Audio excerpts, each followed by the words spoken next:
Bonjour, dans cette nouvelle vidéo, je vais vous présenter une nouvelle série d'exercices sur les tableaux. Ce sont des notions de base. Alors, ce premier exercice nous demande d'écrire un programme qui demande à l'utilisateur de saisir 10 entiers stockés dans un tableau. Le programme doit s'afficher le nombre d'entiers supérieur ou égal à 10. Alors, cet exercice a pour but de l'utilisation de simples tableaux, un algorithme simple sur un tableau, la recherche du nombre d'éléments vérifiant une propriété. Alors, je vais commencer par ouvrir CodeBlocks. La première des choses, je vais écrire DS include IOStream. Elle contient le cin et le cout et le endline du programme.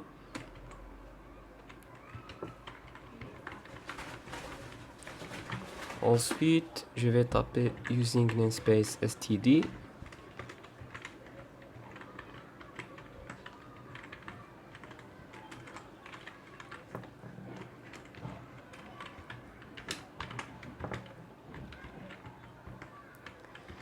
Et je vais ouvrir la fonction principale.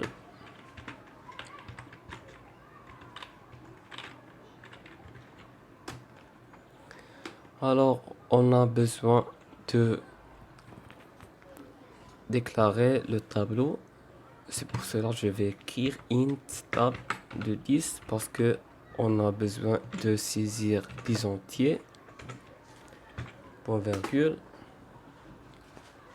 Et je vais afficher un message qui demande à l'utilisateur de taper ces éléments. Puisque on a 10 éléments, donc il faut utiliser une boucle pour répéter cette action 10 fois. Alors, for int i égale à 0, parce que je vais commencer par 0, 0 éléments. Ensuite, i inférieur à 10, point virgule, i plus plus. Chaque fois, il incrémente avec un pas. Je vais ouvrir des accolades et je vais écrire cout, entrer un nombre,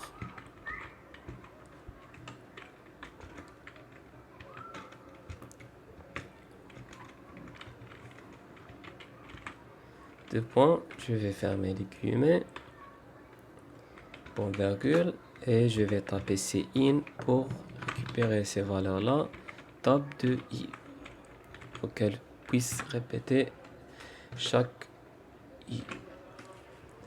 Ensuite,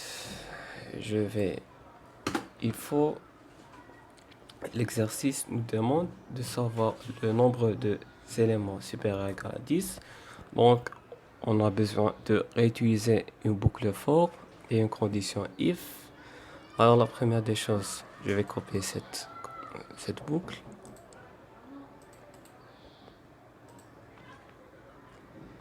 Je vais ouvrir des accolades et je vais utiliser une condition if, tab de i,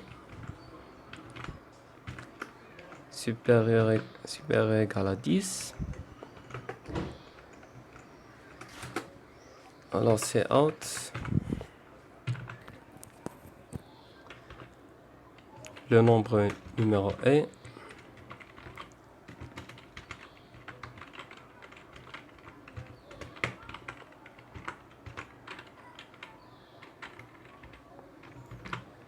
et chaque fois on trouve un nombre supérieur ou égal à 10, on doit incrémenter le i avec 1.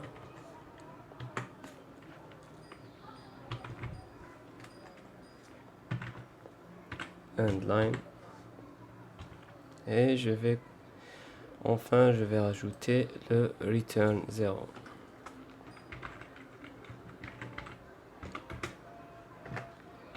Alors de préférence, je vais ajouter aussi des accolades pour la condition.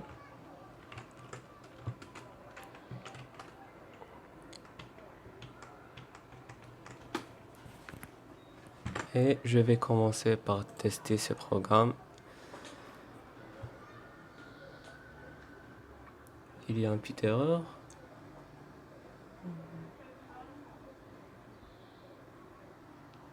Ici, j'ai oublié le L.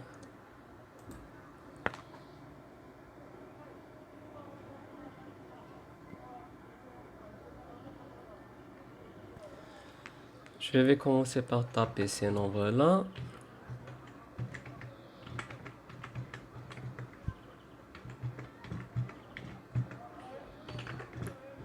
Comme vous voyez, le nombre numéro est 1, ça veut dire le premier élément.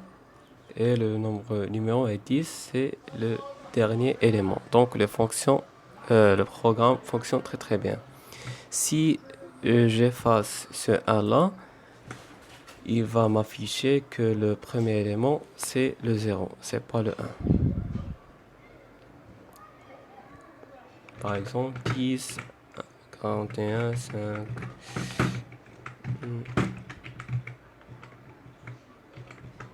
Comme vous voyez, le nombre numéro est 0. C'est pour le 0 élément. Donc le programme fonctionne très